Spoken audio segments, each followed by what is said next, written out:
Welcome to Sideline Spotlight. I am Josh Rowe, joined now by News Channel 9's news sports anchor, Big Will Levison. Big Will, it's his first day on the air here, and we're happy to have him. Oh, it's so great to be here. And what an awesome night of high school football all across Tennessee, Georgia. I was just in Western Colorado for the last couple of years.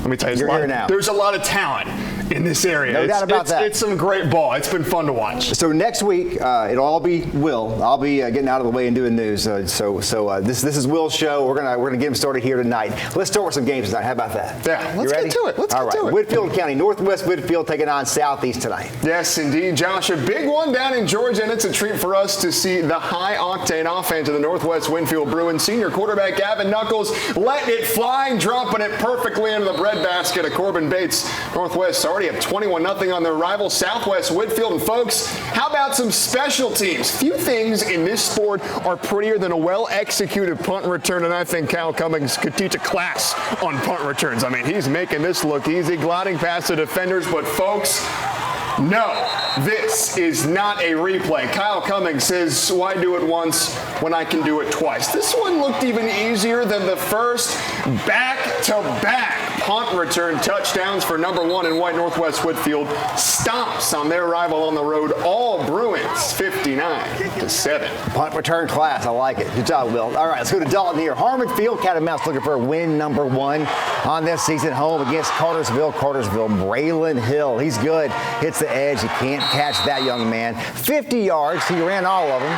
Canes up 28-7 after that touchdown. Then Dalton hoping to get back in this one, but not ready for the snap. Ball on the ground. Jackson Montgomery. He's there, going to find it. Scoop. Going to run for a while. Didn't score here, but he did turn that into points. About 3 of them. Makes it 31-7.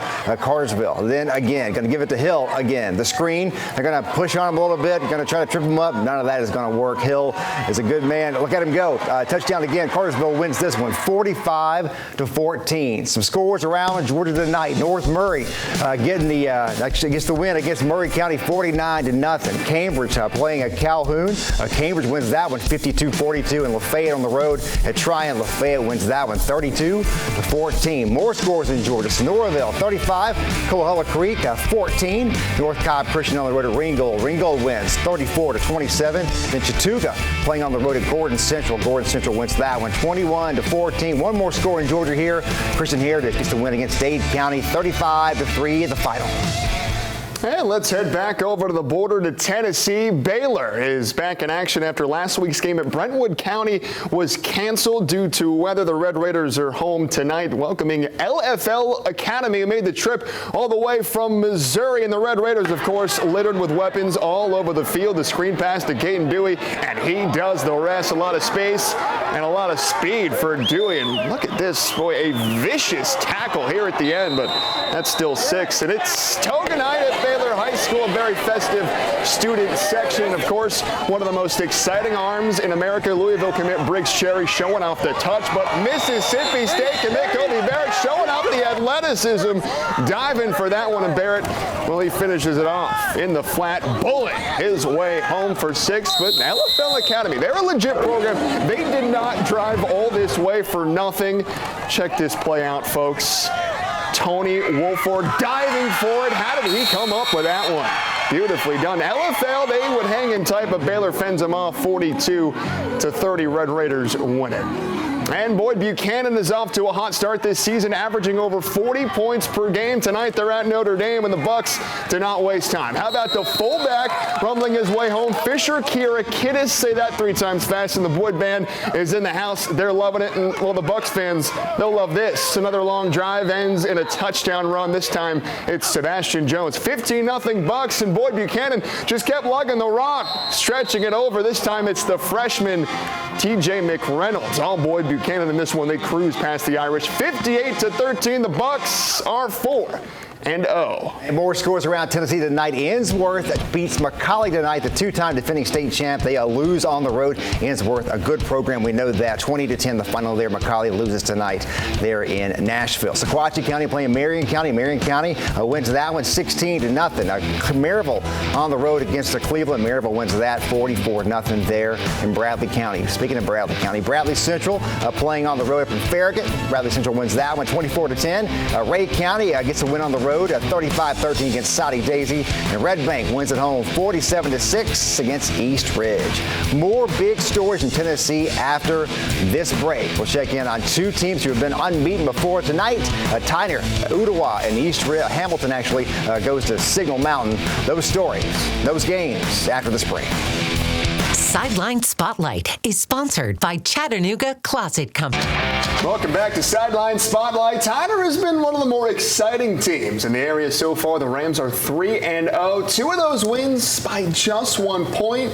That's right. Tonight, taking on Ottawa. Owls looking for their second win on this young season. Shout out to our awesome crew, Blaine and Brent, for getting these beautiful pregame drone shots. Can Ottawa pull off the upset, or does Tyner stay unbeaten? Well, Tyner quarterback Tyler Anderson's been making plays all season, and he makes one here. Doing it himself. That's a scamper for 6. It's 7-0 Rams. But boy, the Owls, they came to play in this first half. Over the middle, Luke Wood finds an open Elijah Trejo. We are all tied at 7. And yeah, we love bands on Sideline Spotlight. The Owls band was getting after it, as was Anderson, moving around the pocket. Check out the sidearm.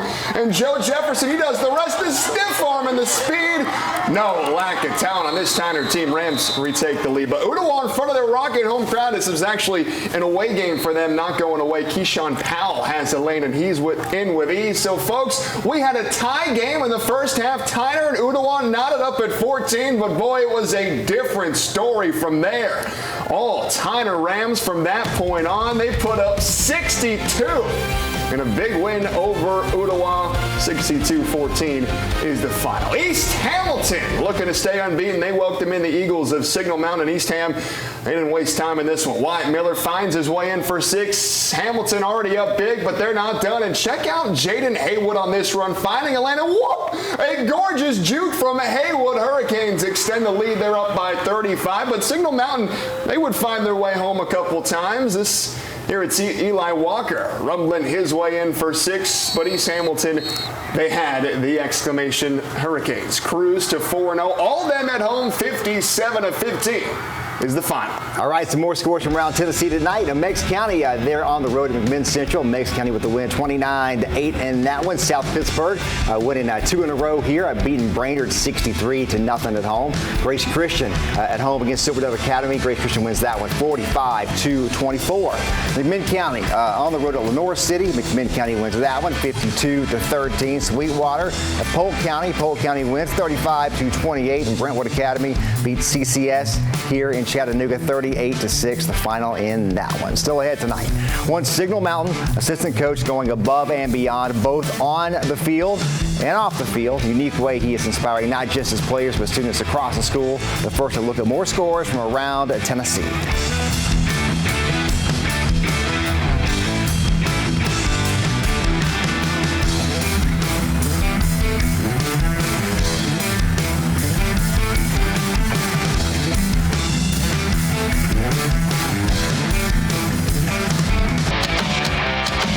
Welcome back to Sideline Spotlight. This season we're shining the spotlight on the unique stories and players and coaches from around our region. This week we head to Signal Mountain to introduce you to one of the Eagles' assistant football coaches. He's been coaching football for 4 years. That's right, and as News Channel 9's Lily Butler shows us, students of all abilities see him as a leader who is making a difference. Lock in now, lock in now. Nick Mullins is the assistant football coach and strength coach for the Signal Mountain Eagles. He has separated himself from really every coach I've ever had on the staff, of a guy that has the most energy and really genuine love and care for every student in the school. Signal Mountain football head coach Mark Mariakis says the impact that Coach Nick Mullins has extends far outside of this football field. Low here, high up top. When he's not calling plays, Feet and hands always moving. or leading stretches, Good. Coach Mullins teaches a weightlifting elective at Signal Mountain Middle High School. We get mental strength in here. We learn to overcome obstacles in here.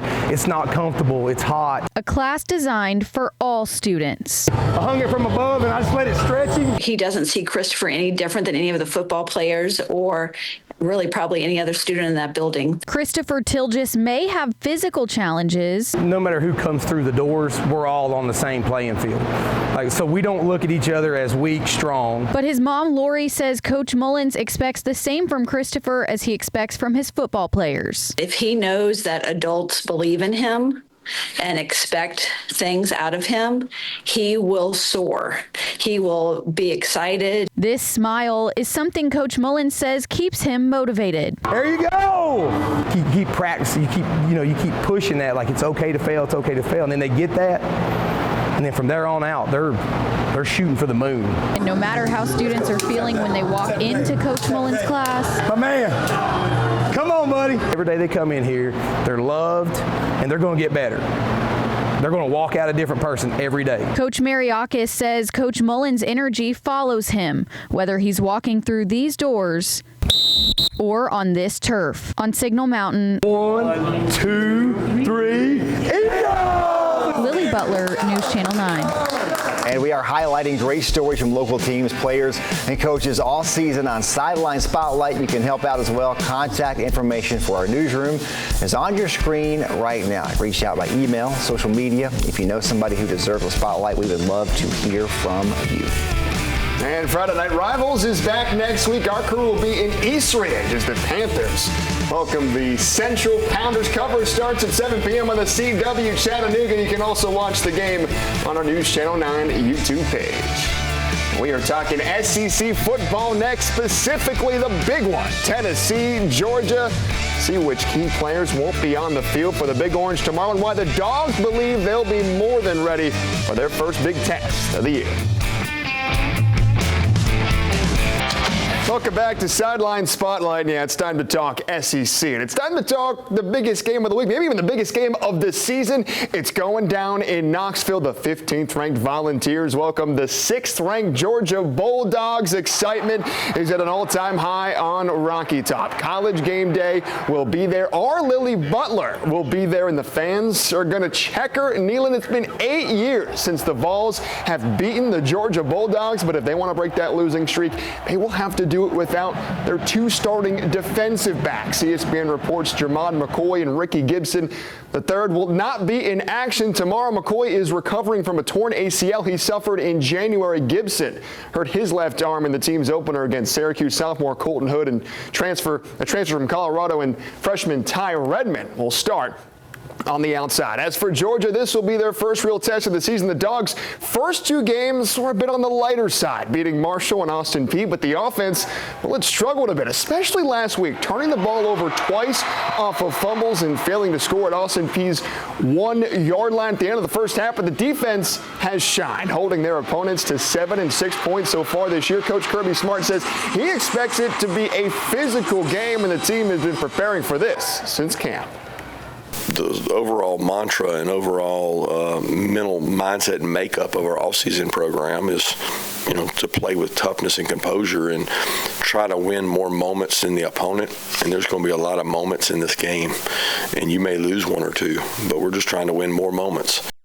Tennessee and Georgia, I cannot wait. It goes down tomorrow at 3:30. You can watch it right here on News Channel 9. And that's just one of the big games you will see on our air tomorrow. News Channel 9 will open with Alabama taking on Wisconsin at noon. Then the Vols and the Bulldogs kick off at 3:30, as we just told you there. Closing out the night with Florida and LSU. We have a doubleheader on Fox Chattanooga as well.